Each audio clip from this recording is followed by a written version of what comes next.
5 seconds to go.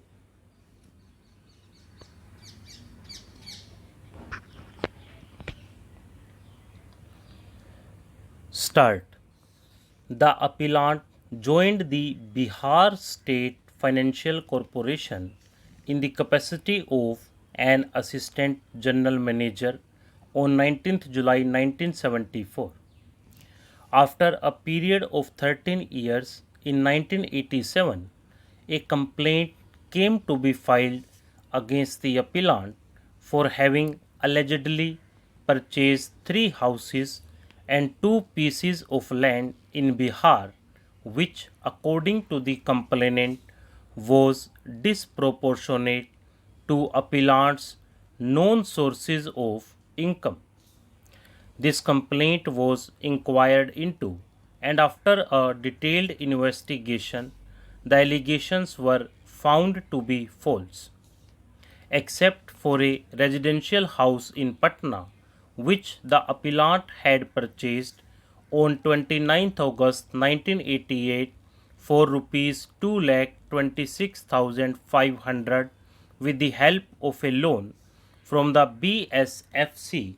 No other assets could be traced to the ownership of the appellant.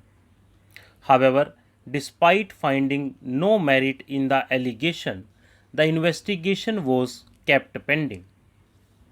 In the meanwhile, life moved on, and in 1996, the appellant joined the Oil and Natural Gas Commission as Deputy General Manager on deputation, keeping his lien with the BSFC.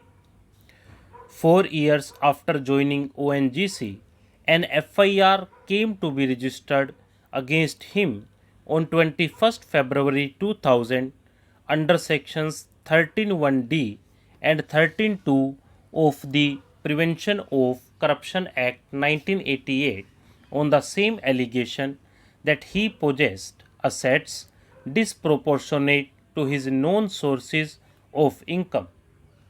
These alleged assets were purportedly acquired during his tenure with the BSFC, and consequently the check period in the FIR was considered from the date he joined BSFC, that is 19th July 1974, to the date of registration of the residential house purchased by him, that is 29th August 1988.